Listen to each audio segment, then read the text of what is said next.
Assalamualaikum warahmatullahi wabarakatuh. Perkenalkan, nama saya Fonta Abida dengan NPM 23082010 Pada video ini, saya akan mempresentasikan proyek evaluasi akhir semester mata kuliah data visualisasi, yaitu sebuah AI-powered sales dashboard yang dibangun menggunakan D3JS dan didukung oleh large language model untuk menghasilkan insight otomatis.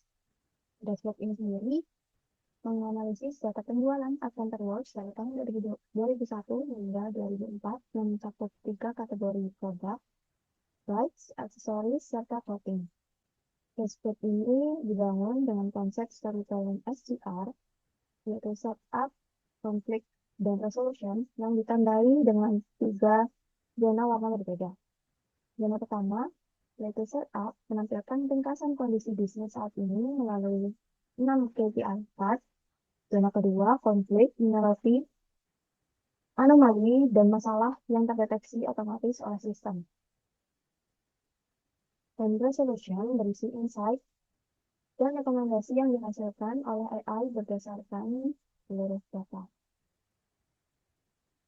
Tujuannya adalah membantu pengguna memahami performa penjualan secara cepat, bukan hanya apa yang terjadi, tapi juga apa yang harus dilakukan.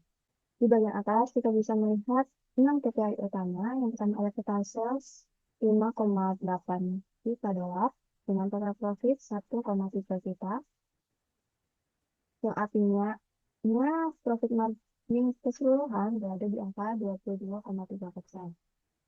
Dan itu ada total quantity sebanyak 27.000 unit terjual, 15.000 order, serta 11,8 ribu customer. Di judul dashboard bagian paling atas ini juga dihasilkan secara otomatis oleh AI. Sistem menganalisis data dari anomali, lalu merangkumnya menjadi satu judul naratif yang langsung menunjukkan insight utama.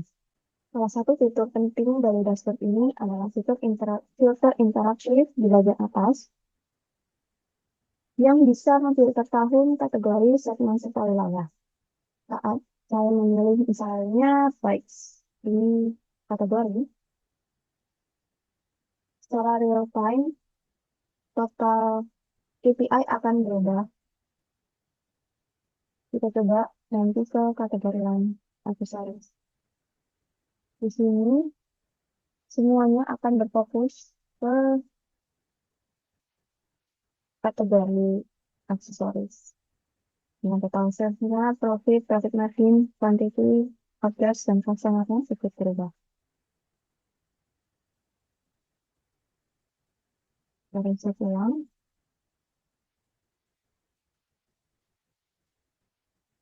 Hal ini membuktikan dashboard bersifat fully interaktif, semua elemen visual saling terhubung dengan filter yang dipilih. Selanjutnya kita ke zona konflik atau mendeteksi anomali yang terjadi pada data. Anomali dideteksi menggunakan 3 metode statistik, analysis fault untuk profit margin, kemudian deteksi lonjakan month over month pada revenue, dan IQR outlier transaksi. Pada grafik profit margin per subkategori, kita bisa melihat subkategori caps ditandai dengan warna merah ini adalah anomali kritis.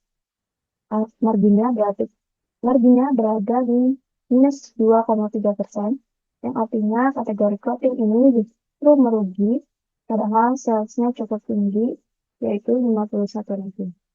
Di sisi kanan ada sales per kategori, menunjukkan bikes mendominasi dengan 5,7 juta, sekitar 97% dari total sales.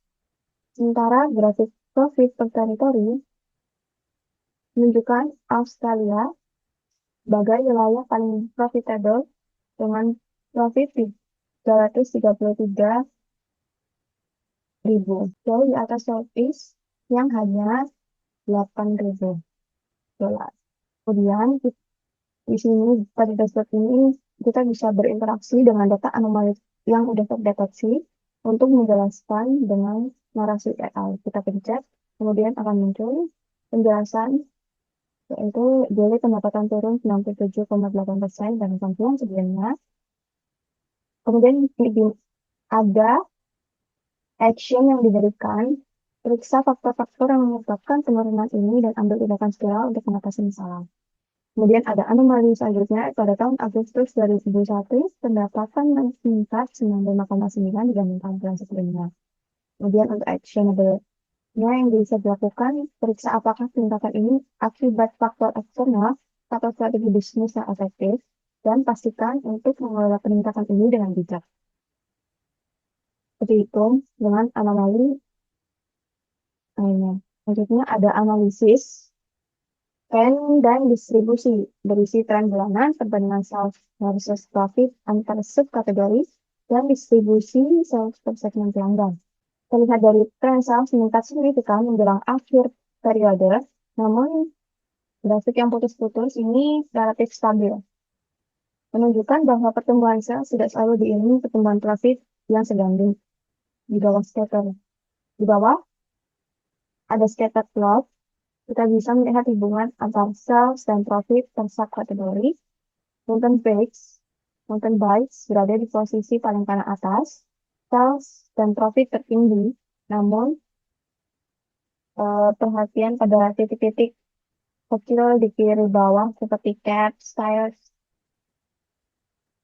bottles, and cage. Ini membuktikan insight utama kita, yaitu sales besar belum tentu menghasilkan profit tinggi, begitu juga sebaliknya. Terakhir, ada donut chart menunjukkan composite sales berdasarkan segmen pelanggan. Shop berkontribusi 3,15 juta dolar, sedikit lebih besar dibandingkan segmen individu, besar 2,7 juta. Selanjutnya, general solution, yaitu insight dan rekomendasi. Sampai di zona terakhir, di sini ada panel AI insight yang sudah otomatis memberikan 3 insight dan rekomendasi berdasarkan keseluruhan data. Selain insight otomatis, kita bisa mengajukan pertanyaan spesifik. Misal kita klik tombol cepat di sini, masalah wilayah, sistem akan memberikan ringkasan data teritori ke AI, dan AI akan menjawab wilayah mana yang paling perlu bantuan. Di sebelahnya, ada tabel ringkasan performa per kategori menunjukkan sales, profit, dan margin masing-masing kategori dengan kode warna hijau untuk margin sehat, ungu untuk perlu perhatian, dan merah untuk merugi seperti floating kategori tadi. Selain dashboard basis AI ini, saya juga membuat dashboard tabel publik sebagai pelengkap.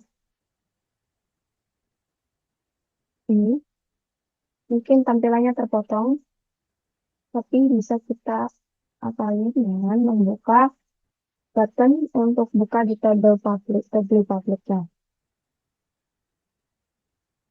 Ini akan langsung membawa ke dashboard tabel publik. Ini berisi dengan dataset yang sama, dengan grafik-grafik yang sama.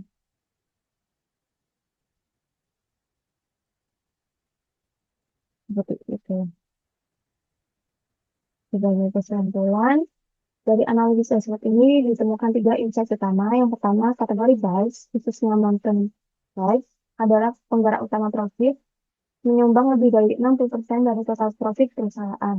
Kedua, subkategori caps pada kategori clothing justru mengalami kerugian dan perlu evaluasi strategi, harga, atau biaya produksi. Ketiga, wilayah Australia memiliki margin profit paling tinggi dan bisa dijadikan model untuk strategi di wilayah lainnya seperti Southeast dan Northeast yang marginnya masih rendah. Sekian penjelasan dashboard AI Power untuk mata kuliah data visualisasi dari saya. Saya ucapkan mohon maaf bila ada salah kata. Wassalamualaikum warahmatullahi wabarakatuh.